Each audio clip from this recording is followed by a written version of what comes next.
Hanyo hai 10,300 फोरोंनाय रंनि बिसिनि खरकसा खुमिलों आनचैनि सुरुजि देब्रमाननि लांमा सांग्रंसाल आइजुंनि सार साइटेनि जराव आरि लांखा आबुनि बागै 10,300 फोरोंनाय बदल रं लाइनखा खामायजा সত্যি আমরা শোকাহত এবং মর্মাহত। আজ ভোর প্রায় 4:30-5টা নাগাদ আমাদের সহকর্মী সহযোদ্ধা অবৈধভাবে ছাঁটাইকৃত 10,323-এর স্নাতক শিক্ষক সুজিত দেববর্মা খুমলুং এলাকার নিবাসী চাকরি হারানোর মানসিক অবসাদ থেকে হৃদরোগে আক্রান্ত হয়ে পরবর্তী সময় খুমলুং হাসপাতালে তিনি প্রয়াত হয়েছেন। তার প্রয়াণে আমরা অবৈধভাবে ছাঁটাইকৃত শিক্ষকরা গভীরভাবে শোকাহত। আজকে পুরো 10,323 শিক্ষকদের পরিবারের মধ্যে সুখের ছায়া নেমে এসেছে। আমরা লক্ষ্য করছি সেপ্টেম্বর মাসের 28 তারিখে রাজ্যের মাননীয় মুখ্যমন্ত্রী আমাদের প্রতিনিধিদের সঙ্গে কথা বলেছিলেন যে লক্ষ্মী পুজো এবং দেওয়ালির মাঝখানে উনি আমাদের বিষয়টা সমাধান করার উদ্যোগ গ্রহণ করবেন। আমরা দেখেছি উদ্যোগ গ্রহণ করার কোনো ধরনের সদাত্মক ভূমিকা আমরা লক্ষ্য করছি না। ইতিমধ্যেই আমরা 6 জন জনজাতি শিক্ষককে হারিয়েছি।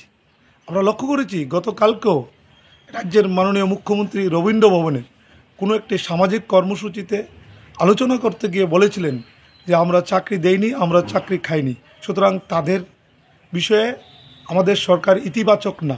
আমরা যখন থেকে দেখছি মুখ্যমন্ত্রী ওই দিন কুমারঘাটে বলেছিলেন, কিছু 3-4 দিন আগে আনন্দনগর বলেছিলেন। মুখ্যমন্ত্রীর এই বক্তব্যর পর থেকে আমরা দেখছি একজন শিক্ষক হতাশায় টেনশনে মারা যাচ্ছেন।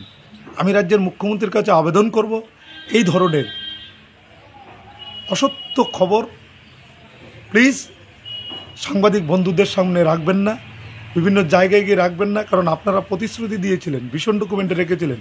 যদি আপনারা জানতেন যে সুপ্রিম কোর্ট অবৈধভাবে তাদের চাকরি বাতিল করে দিয়েছে, তাহলে আমাদের প্রশ্ন তাহলে কেন আপনারা জেনেও ভীষণ ডকুমেন্টে রেখেছিলেন? আপনি তো বলেছিলেন যদি কোনো স্কোপ থাকে আপনি সেই স্কোপটা ইউজ করবেন। এখন তো দুধ কা দুধ পানি কা পানির পরিষ্কার হয়ে গেছে। সুপ্রিম কোর্ট আমাদের আরটিআইয়ের মাধ্যমে বলেছে আমরা পার্টি না।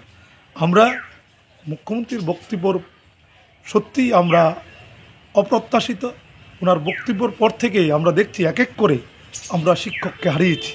গত পরশু দিনও কাঞ্চনপুরের ধসদা এলাকায় আমাদের শ্রদ্ধেয় শিক্ষক শান্তিময় চাকমা পরশুদিন রাত্রে গভীর রাতে হৃদরোগে আক্রান্ত হয়ে প্রয়াত হয়েছে। এখন পর্যন্ত আমরা 145 জন সহযোদ্ধাকে হারিয়েছি। আমাদের প্রশ্ন, আর কতজন প্রয়াত হলে আপনারা মানবিক হবেন, আপনারা সহানুভূতি হবেন? আপনারা মুখে বলছেন মানবিক, কার্যক্ষেত্রে